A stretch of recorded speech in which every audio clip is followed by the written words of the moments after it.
we are not professors, we are not teachers, and we are here not to teach you, but to make a discussion, free discussion, and to give you good chance to hear from the people who are in the site. We are not professors, we are not experts, we didn't come here to tell you the truth or to overwhelm you with facts. We came here to tell you our personal stories and our opinions based on those stories. 3 suicide bombers left the town of Nablus and blew themselves up in downtown Jerusalem. They killed 5 people, they injured over 180 others.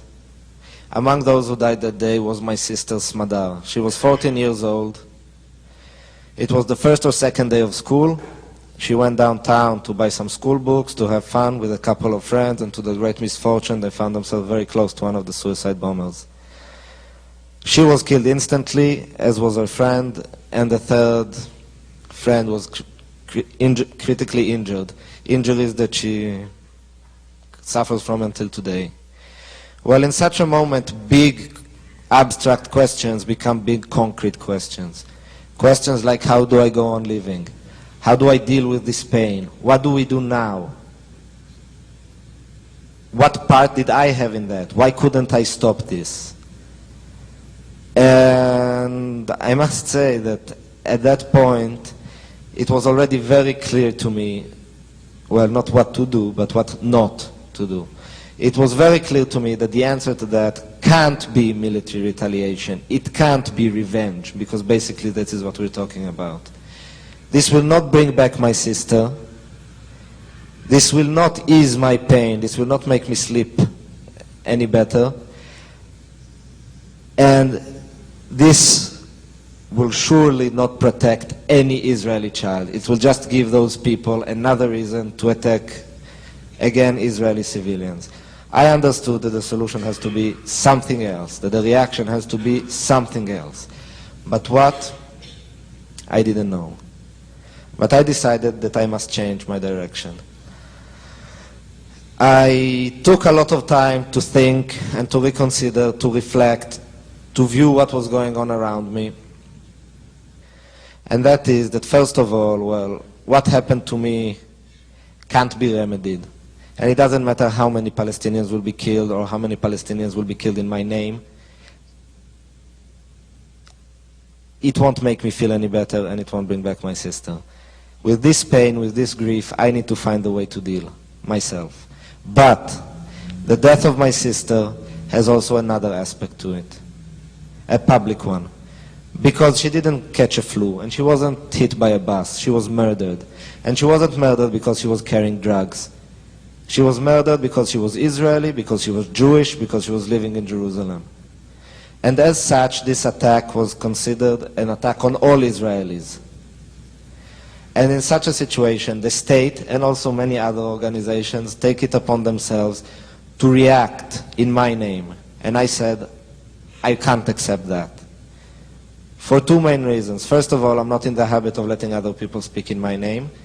And second of all, because many of the things done are things that I can't agree with, that I find objectionable and even criminal. I understood that I must raise my own voice, I must react in my own name to what happened to me. And I came to the realization that many of the answers that were given to me were at best partial, if not completely wrong. And that is that my sister didn't die for the security of Israel, or for the rights of Jews to live on that land, or because there's a clash of civilization, or a war of religions, or any of those answers.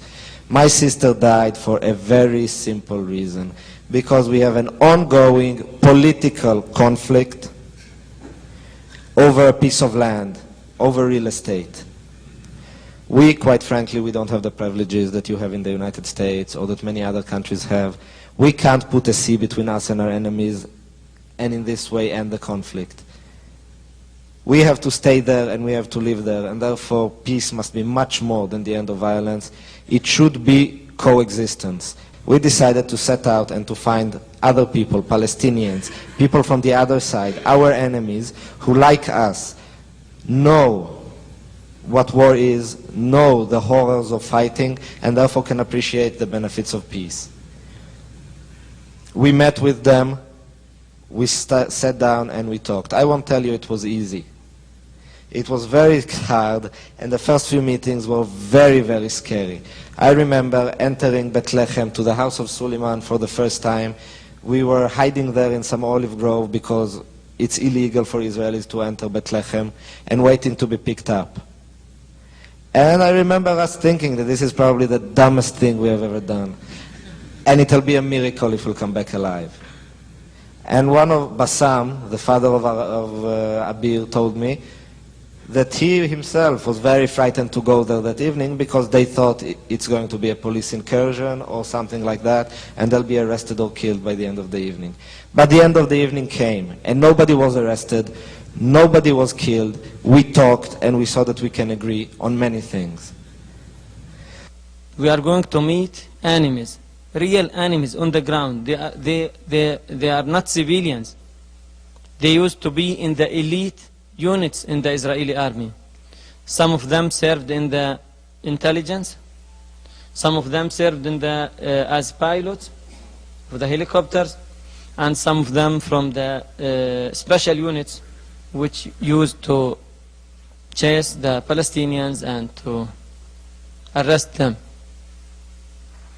And from our side, most of us are ex-prisoners. We were committed completely to this kind of actions against them. So on the field we were enemies, completely enemies. We saw each other through the weapon sights.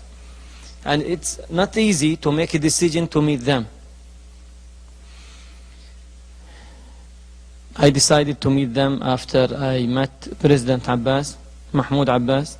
We met him in his office in Ramallah, and we met the leadership of Fatah movement also. They completely supported us and encouraged us to continue talking to those people, not to meet them and that's it. No, but they urged us to continue talking to them and to form this kind of activity. We met, and at that meeting really it wasn't an easy meeting. It was a very hard meeting for two of us, full of fear, full of suspicion, full of thoughts and hopes. At the end of that day we find that there is a lot of things we can talk about, a lot of things we can work together to achieve, and we decided to form this new group. We saw also something else very important that day, that when we talk like that together to other people, people listen. And when people listen, there's an opening for dialogue. And when there's an opening for dialogue, there's an opening for change, and therefore there's an opening for hope. We saw that we can go out, talk to people, and influence them. And this is what we've been doing in the last 2 years.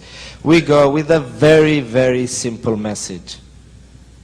Violence leads to violence, blood leads to blood. There will be only one solution to this conflict, and everybody knows that. This is a peace agreement. The outlines of the peace agreement are pretty much known.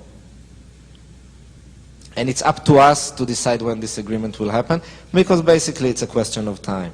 In 100 dead, in 10,000 dead, it's up to us to decide how many kids will die before we'll sign those papers.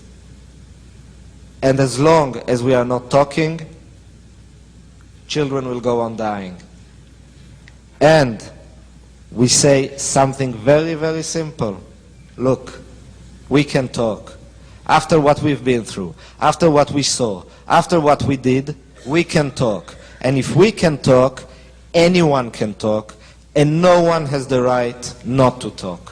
With this very simple message, we go out anywhere, and as loud as we have to, we cry it out. In the streets, in Israel, in Palestine, and in the entire world.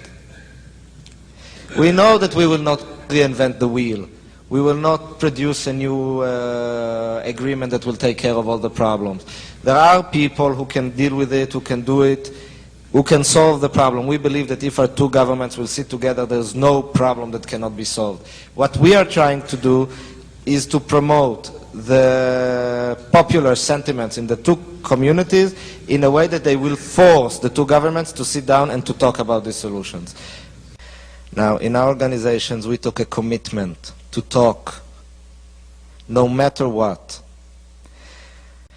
It is very hard in such conditions to go on talking about peace, about hope, about things like that, but frankly we believe that there is no other way. And this is why we sit here in front of you and we go on, we keep on doing this too.